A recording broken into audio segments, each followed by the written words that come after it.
주안의 만나 3월 19일 목요일 말씀을 함께 나누도록 하겠습니다. 오늘 말씀은 마가복음 8장 1절에서 26절 말씀으로요. 눈이 있어도 보지 못하며 귀가 있어도 듣지 못하느냐라고 하는 예수님의 말씀을 주제로 해서 함께 묵상을 나누도록 하겠습니다. 오늘 본문은 마가복음 8장 1절에서 시작을 하지만 어제 본문인 마가복음 7장 31절에서의 말씀을 함께 보도록 하겠습니다. 마가복음 7장 31절에서 오늘 8장 26절까지는 한 가지 주제를 가지고 전개가 되거든요. 그것은 바로 제자들에게 하신 8장 18절의 말씀, 너희가 눈이 있어도 보지 못하며 귀가 있어도 듣지 못하느냐라고 하는 이 말씀으로 교훈을 주시기 위해서 이 모든 이야기들이 전개가 됩니다.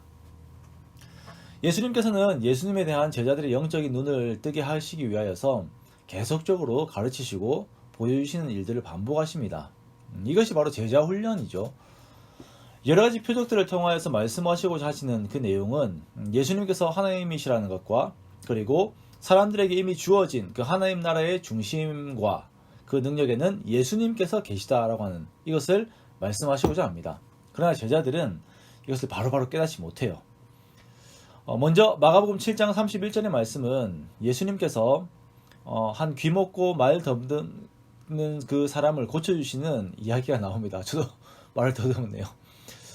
예수님께서는 이 사람에게 손가락을 그 양 귀에 넣고 침을 뱉어서 그 혀에 손을 대시며 에바다라고 말씀하십니다. 그러자 이 사람의 귀가 열리고 어눌한 것이 고쳐지는 역사가 일어납니다.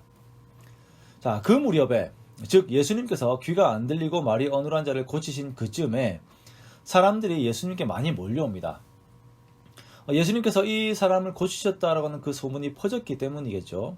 이때 예전 오병이어 때와 같은 상황이 일어나게 되는데요. 사람들이 예수님과 함께 있은 지 사흘이 지났고 먹을 것이 없는 그런 상황이 된 것입니다. 그래서 예수님께서는 제자들 앞에서 이들을 또 먹이시겠다라고 하는 의도를 제자들에게 표현하세요. 그런데 또 제자들의 반응이 과거의 반응과 동일합니다. 이 광야에서 어떻게 이들의 배를 부르게 하겠습니까? 자, 과거에 예수님께서 보여주신 능력이 있지만 제자들의 눈은 그 상황에서도 그들에게 임한 하나님 나라 그리고 예수님을 바라보는 것이 아니라 아직도 그들에게 처한 그 현실을 바라봅니다. 영적인 현실보다는 육신적인 현실이라고 보는 게 맞겠죠. 예수님께서 계시다고 하는 그 현실을 보는 것이 아니라 그냥 그 음식이 다 떨어져 버린 그 현실을 바라보고 있는 것이에요. 자, 그러자 예수님께서는 이들에게 떡과 물고기가 얼마나 있는지를 물으시고는 그들이 가지고 온 물고기 2마리와 떡 7개로 4,000명의 배를 부르게 하시고 7광주리를 거둡니다. 자, 그리고 다시 배를 타시고는 달마누다 지방으로 가세요. 달마누다 지방은 이제 갈릴리의 서쪽입니다. 근데 거기에서 바리새인들이 나와서 예수님에게로부터 하늘로부터 오는 표적을 또 구합니다. 자, 이 바리새인들이 표적을 구하는 것은 이 표적으로 인해서 예수님께서 하나님 되심에 대한 믿음을 굳게 하기 위해서 이것을 요구하는 것이 아니라 이것을 예수님을 힐난하여서 시험하기 위해서 이러한 표적들을 요청을 하는 것이에요. 뭔가 이것으로 트집을 잡겠다라고 하는 것이죠.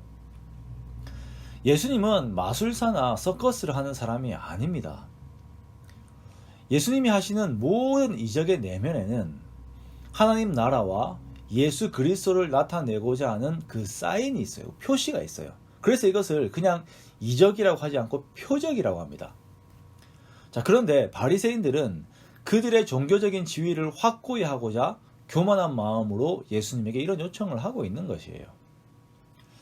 예수님께서는 그들의 말을 듣고 탄식하시면서 표적을 보여주시지 않겠다라고 말씀하십니다. 그리고 그들에게는 오직 요나의 표적만 보여줄 것이다. 자, 마태복음에서 하신 말씀인데요. 요나의 표적이라고 하는 것은 요나가 물고기 뱃속에 있다가 3일 만에 다시 나온 것처럼 예수님께서도 죽음 가운데 있다가 3일 만에 부활하실 것을 말씀을 하고 계시는 것입니다. 자, 그리고 예수님께서 또 다시 벳세다 지방으로 넘어가십니다. 다시 또 배를 타고 동쪽으로 가시는 거예요. 그런데 마침 떡이 1개밖에 없어요. 자, 많은 사역들 속에서 제자들도 정신이 없었는지 떡을 가지고 오는 것을 잊었습니다. 자, 그때 예수님께서는 이들에게 말씀하시기를 삼가 바리새인들의 누룩과 헤롯의 누룩을 조심하라라고 경고하십니다. 자, 이때 제자들은 예수님께서 이 말씀을 하신 의도를 깨닫지 못해요. 단순히 떡 이야기를 하는 줄 압니다. 자, 이들이 경고를 받은 이유가 떡을 가지고 오지 않아서 그렇다라고 생각을 합니다. 지극히 1차원적이고 현실적인 시각과 그런 고민을 가지고 있는 거죠. 눈앞에 먹는 그 떡, 있는 눈앞의 현실에만 모든 감각들과 모든 생각들이 이렇게 그냥 몰려 있는 것입니다. 누룩은 빵을 부풀게 하는 효소입니다. 열을 가하면 이제 크게 부풀죠. 자, 이와 같이 바리새인과 헤롯의 누룩이라 함은 그들에게 퍼지는 악한 영향력을 말합니다. 바리새인들의 경우 종교적인 위선, 교만 등이 그 악한 영향일 것이고요. 헤롯은 이 땅의 권세를 대표합니다.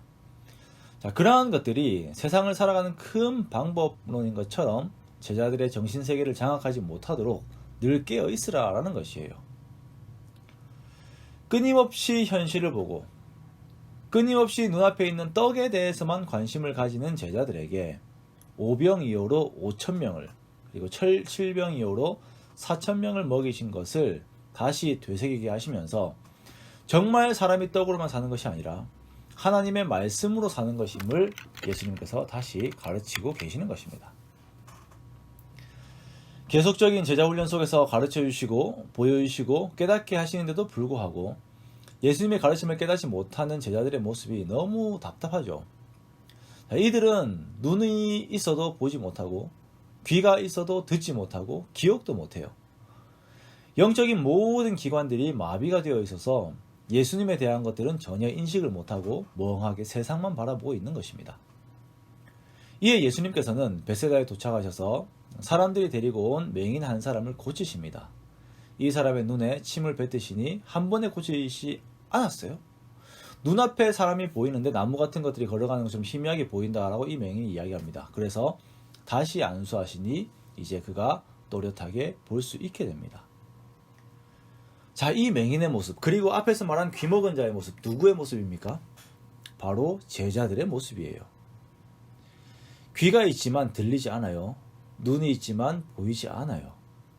그러나 예수님께서 이들을 고쳐주셨을 때에 이들의 영적인 기관이 정상적인 반응을 하게 되는 것입니다. 주님께서 제자들의 영적인 어두움을 고치시고 그들을 가르치실 때에 이들의 영적인 눈이 뜨여지게 되는 것입니다. 우리가 삶을 살면서 영적인 눈을 뜨고 주님을 온전히 바라보게 되는 것은 삶의 가치들 중 다른 어떤 것과도 비교할 수 없는 최고의 가치입니다. 사람들은 떡을 말하고 현실을 말하고 권력을 말하고 종교적인 교만을 말할 때에 예수님께서는 우리가 주님을 하나님의 아들로 그리고 또한 주어진 하나님 나라의 중심으로 모든 것을 충만하게 제공하신 충만으로 바라보기를 원하고 계시는 것입니다. 우리가 영적인 눈을 뜨고 오직 예수 그리스도를 바라보면서 거기에서 파생되는 모든 생각과 행동으로 살아가기를 주께서 원하시는 것입니다. 우리의 영적인 눈은 어떻습니까? 바리새인들의 누룩으로 헤롯의 누룩으로 어두워져 있지는 않습니까? 눈은 있지만 주님을 바라보지 못하고 귀는 있지만 주님의 음성을 듣지 못하고 있지는 않습니까? 우리 상태가 만약 그렇다면 우리는 이것에 대한 심각성의 위기의식을 느껴야 합니다. 그리고 이 문제들을 두고 주님 앞에 나아가야 합니다. 가르치시고 고치시는 주체는 바로 예수님이시죠. 주님 앞에 내 전인격을 가지고 나아가 주님, 정말 내가 주님을 바라보지 못하고 있는 이 세상의 어떤 떡과 이 세상의 어떤 교만과 이 세상의 권력과 어떤 경제적인 것만 바라보고 있는 내 눈을 뜨고 주님만 바라볼 수 있게, 주님을 바라볼 수 있게 해달라고요. 그리고 주님의 그 음성을 들을 수 있도록 내 귀가 열리게 해달라고 기도해야 할 것입니다. 그때 소경이 눈을 뜨고 귀머거리가 들으며 안전뱅이를 걷게 하시는 그 주님의 능력이 내 속사람을 소생시키실 것입니다. 우리가 현재 함께 모여서 예배를 드리지는 못하고 있지만 개인적으로 하나님께 드리는 경건의 시간이 이러한 소생의 역사를 경험하는 그러한 귀한 시간이 되기를 주님의 이름으로 축원합니다. 정말 정직한 마음으로 하나님 앞에 나아가고 기도하고 찬송하고 말씀으로 나를 적셔서 예수님으로 충만한 그런 삶을 살아가는 저와 여러분 되시기를 주님의 이름으로 축원합니다. 그래서 온전히 주님 바라보고 그것을 우리가 기뻐하고 주님의 음성을 들으면서 거기서 안도하고 또한 힘을 얻는 그러한 우리 자신들의 삶이 되기를 주님의 이름으로 축원합니다.